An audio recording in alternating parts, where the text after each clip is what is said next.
No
mortal sin so far, although I have a hard time writing back to my subjects. Oops. That's an important thing if you make a documentary film, that you stay in touch. Most filmmakers leave these people behind, but I think it's very important. They become so much part of your life during a very intense period, and mostly in movies, that's it. And I always hated that, and I always try to stay in touch with the people, and especially if you make a documentary. You have such a responsibility for somebody's life. This is a new sports instrument.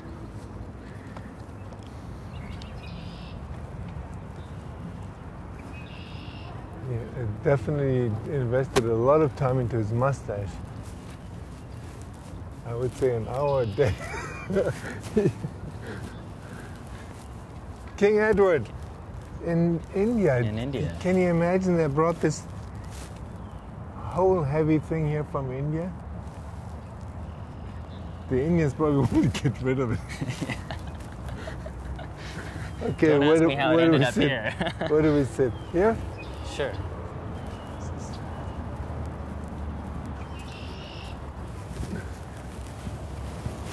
This is as good as anywhere else, only quieter. Loud birds.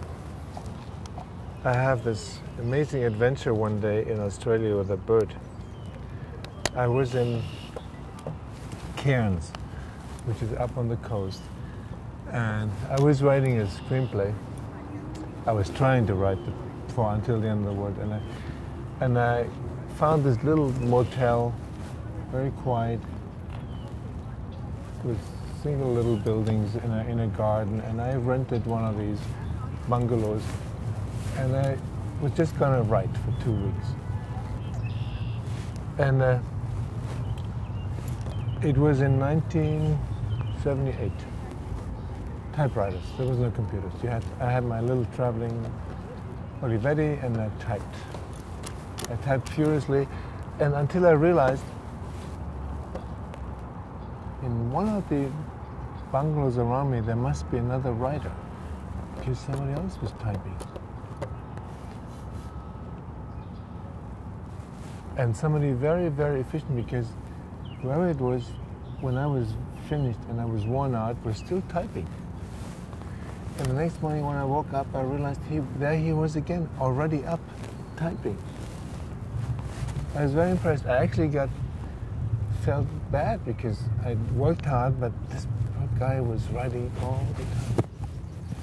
So at the reception, a day later or so, I asked the fat lady there, what other writer is staying in here? Because, boy, this guy never leaves his room, he writes all the time. And she said, you're the only guest. I said, no. Somebody is typing furiously, and she laughed and said, no. I said, come with me, because I got really paranoid. I mean, somebody was, the Uber writer was somewhere, writing all the time. And she came with me, and there it was typing. And she laughed. And she said, "That's a bird." And I tell you, the bird sound was exactly my typewriter. Totally identical.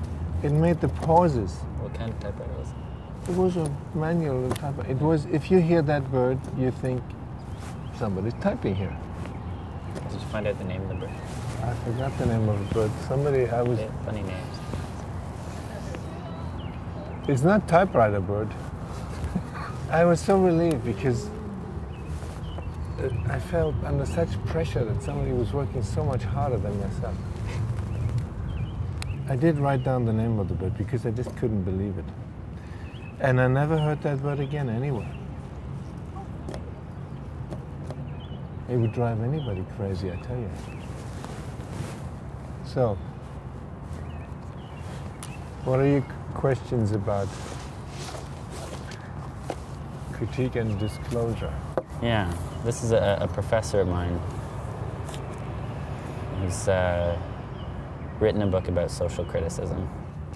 Now I can really impress you, because I, once in my life, for 45 minutes, listened to Heidegger. I was a student of medicine in Freiburg, in the south of Germany. I just finished school. I studied medicine because my father was a doctor, and I thought, probably expecting me to.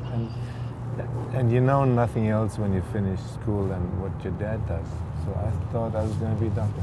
I studied medicine, and I got bored, and I snuck into one of Heidegger's master classes. It was just a dozen students, much older than me. I didn't understand a word, I must say. I did not understand a word. And they looked at me, but because he had already started, they didn't do anything. And as soon as he was out the door, they came to me and I said, "Next time, we're gonna really kick your ass when you show up here again." Because it was only for a very close circle. And I, of course, first of all, I didn't understand a thing. And second, I was really scared because these guys meant it. They were very pissed, and they didn't want to interrupt him as he was talking. So. But I can claim I saw him for 45 minutes talk. Oh, well, I wouldn't have understood him either because he speaks German. He spoke German. Well, I mean, I do speak German, but see, my philosophical education was minimal, and I heard of him. And afterwards, of course, I bought books and I tried to read them. I actually studied philosophy then afterwards, because I thought I might catch up eventually, but gave up on it. It's just not for me. At the same time, when I went to see Heidegger, I translated Sartre from French into German, because I was very impressed. And so I did all things in order not to study medicine. I translated a book of his called Les Mots, the words. And afterwards I actually enlisted in philosophy. That I understood. I even read his book about, what's the French title? About nothingness. Being and nothingness. Being and, what is the English title? Being and nothingness. Being and nothingness. So that's one book I could actually follow. But I also realized I was not so much into thinking. I was really more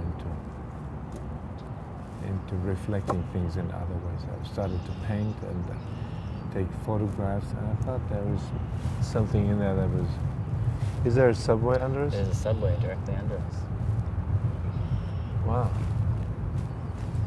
Okay.